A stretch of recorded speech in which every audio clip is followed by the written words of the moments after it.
आज हम लोग सी में प्रोग्राम बनाना सीखते हैं और उस प्रोग्राम के हर एक छोटी छोटी एंटिटीज़ को और एलिमेंट्स को समझते हैं कि उसे हमने क्यों लिखा है और उसका मतलब क्या होता है। देखिए आपके सामने एक प्रोग्राम है। वो प्रोग्राम है कि a program to find square of any number. हम लोग एक प्रोग्राम बना रहे हैं सी लैंग्वेज में जिसमें कि एक नंबर का स्क्वायर निकालना है। हमें एक नंबर का स्क्वायर निकालना है, हमें आता है, हमें किसी ने हमारी लैंग्वेज में सिखाई है। अब हम लोग इसी बात को सी लैंग्वेज में तैयार कर रहे हैं ताकि इसे हम कंप्यूटर को दे सके और कंप्यूटर हमारे द्वारा दिए हुए इंस्ट्रक्शन को फॉलो करके हमें रिजल्ट दिखाए। इसे आपने सी लैंग्वेज में तैयार किया है। तो देखिए सी लैंग्वेज में अगर आप एक प्रोग्राम बनाते हैं तो किस तरीके से हमें स्टेप को फॉलो करना होता है। इस प्रोग्राम को देखिए गौर से। सबसे फर्स्ट लाइन में मैंने लिखा program to find square of a number. ये आपका प्रोग्राम का नाम है जिसे कि आपने अपनी भाषा में लिखा है, जैसे हम ह्यूमन एक्सेप्टेबल लैंग्वेज करते हैं। ये एक स्टेटमेंट हुआ, लेकिन इस स्टेटमेंट के पहले में मैंने एक सिंबल यूज किया है डबल स्लैश का। उस सिंबल को बोलते हैं comment line symbol. You have to write any description about your program, you can just use comment line symbol. So this is your comment line symbol. In next line what you are getting here, this is again a symbol. This is your hash. Hash को C language में एक pre processor directive कहते हैं।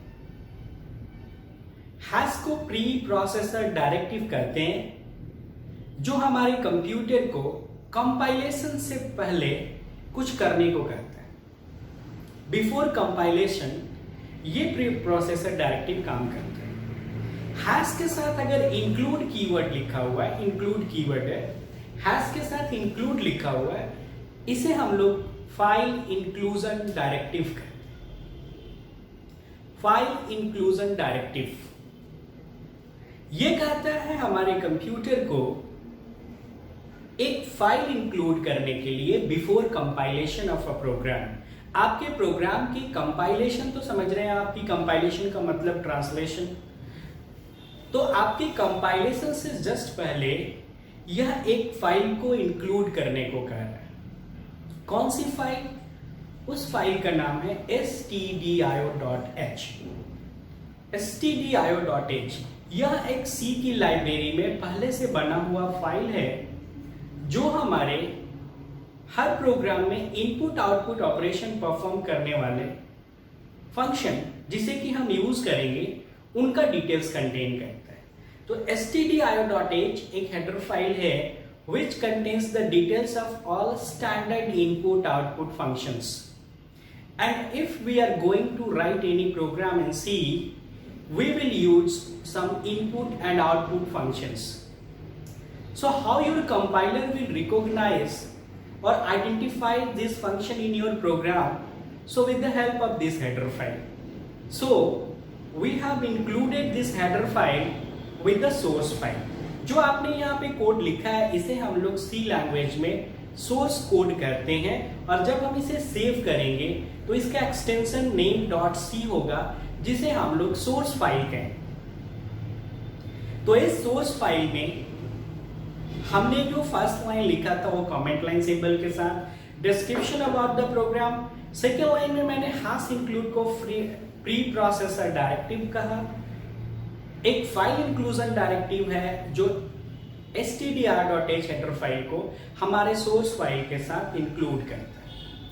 अब उसके बाद next line पे आते हैं void main। void एक कीवर्ड है जो किसी भी फंक्शन के साथ यूज होता है।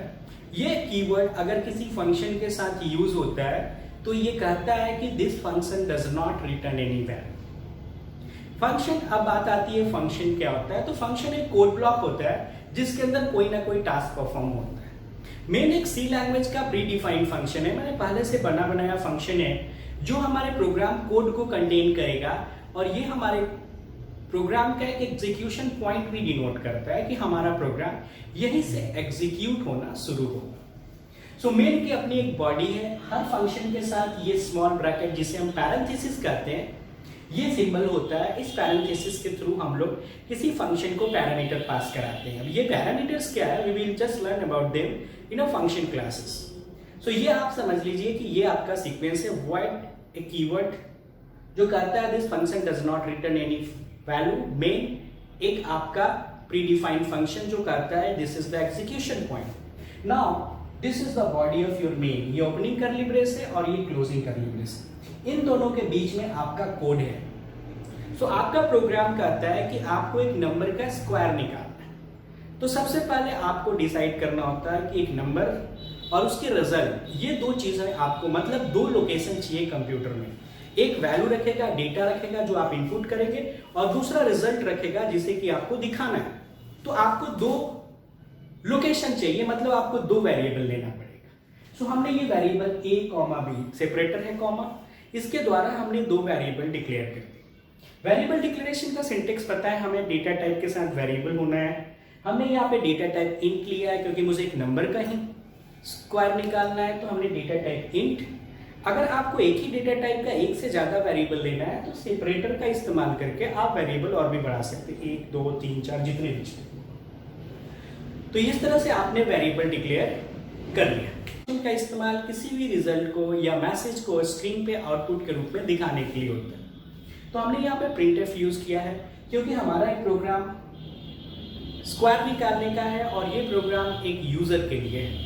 तो यूजर स्क्वायर तभी निकालेगा जब उसे स्क्वायर निकालने के लिए एक प्रॉपर मैसेज स्क्रीन पे आएगा, जिसको देख के उसे समझ में आएगा कि मुझे क्या करना है। तो हमने एक मैसेज मेंशन किया है प्रिंटफ फंक्शन के द्वारा। इस प्रिंटफ फंक्शन के साथ, तो ये फंक्शन है तो देखिए इसका पैरेंथेसिस है जिसका हम लोग पैरामीटर कर सकते हैं। इसके अंदर में हमने मैसेज रखा है inter any number. Message should be enclose in double quotes. देखिए आपके डबल कोट्स के अंदर में मैसेज होगा और ये मैसेज जो कहते हो आपके स्क्रीन पे प्रिंट होगा। किसकी बदौलत? प्रिंटफ फंक्शन की बदौलत। अब प्रिंटफ फंक्शन को कंपाइलर कैसे जानेगा कि ये हमारा आउटपुट फंक्शन है और इसका काम क्या है? So the details about this function is written in stdio.h header file which we have already and included with our source file, जो हमने source file के साथ already include कर दिया। So compiler will easily get the details of printf function. Simply the message will displayed on your screen and आपके screen पर message आ जाएगा and आप समझ जाएंगे कि हाँ मुझे नंबर इनपुट करना है। अब कीबोर्ड के थ्रू जब आप कोई नंबर प्रेस करेंगे, आप नंबर इनपुट करेंगे तो उस कीबोर्ड से वो डेटा रीड होके इस वेरिएबल के लोकेशन तक, वेरिएबल तक कैसे पहुंचेगा, इसके लिए फंक्शन है स्कैनफ, जिसे हम लोग इनपुट फंक्शन कहते हैं। स्कैनफ फंक्शन के द्वारा आपके द्वारा दिए हुए इनपुट कैरी होके उस वेरिएबल या उस लोकेशन में जाके स्टोर होता है। अब ये स्कैनफ फंक्शन के अपना फॉर्मेट है कि ये हमें दो तरह के दो आर्गुमेंट लेगा। एक तो आपका स्ट्रिंग फॉर्मेट कि आपका फंक्शन जो ये स्कैनफ है वो जो डेटा रीड करेगा वो किस टाइप का डेटा होगा। तो यहाँ पे हमारा जैसे देख रहे हैं आप %d लिखा है। अगर आप परसेंटेज के साथ d मतलब डेसिमल इंटीजर, अगर कल को आपको अगर स्कैनफ के थ्रू कोई फ्रैक्शनल लेना होता है तो आप फिर वहां पे परसेंटेज f लिखेंगे। अगर आपको कोई अगर कैरेक्टर लेना है तो %c लिखेंगे। अगर आपको कोई स्ट्रिंग लेना होता है तो यहाँ पे आप %s लिखेंगे। तो इस तरह से आप स्कैनर के साथ फॉर्मेट्स देंगे। इसका लिस्ट है नोट्स में, आप देख लेंगे। उसके बाद दूसरा जो आपका आर्गुमेंट है वो है आपका एड्रेस ऑफ उस वेरिएबल का नाम, जहां पे जाके वो डेटा रीड होके स्टोर होगा। तो हमने डेटा को रखना है a में, सो हमने यहाँ पे एड्रेस ऑफ ऑपरेटर है, ये एंड की तरह दिखता है, और उसके बाद a। तो आपके a के उस लोकेशन पे जाके वो डेटा स्टोर हो जाएगा। हमने ये फॉर्मेट इसलिए क्योंकि स्कैनफ एक प्रीडिफाइंड फंक्शन है जिसका फॉर्मेट यही है कि हमें एक आपको स्ट्रिंग फॉर्मेट देना होगा जो आपको स्पेसिफाई करे कि आप किस तरह के डेटा के साथ काम कर रहे हैं। आप अगर डेसिमल इंटीजर है, %d कैरेक्टर है, %c स्ट्रिंग है, तो आप %s के साथ यूज करेंगे और उसके साथ आपको वेरिएबल का नेम एड्रेस ऑफ के साथ यूज करना है। और इस तरह से आपका डेटा a में आ गया। सपोज आपने 5 एंटर किया और this 5 will be stored in that location. 5 जाके वहां स्टोर हो गया। अब स्टोर होने के बाद हमें तो कैलकुलेशन करना है, तो how will we get the square? हमने उसी नंबर को उसी से मल्टीप्लाई कर दिया। ये आपका स्टेरिक सिंबल मल्टीप्लिकेशन का सिंबल है जो अरिथमेटिकल ऑपरेटर में आता है, और ये जो रिजल्ट आया कहाँ आया? b में जाके स्टोर हो गया।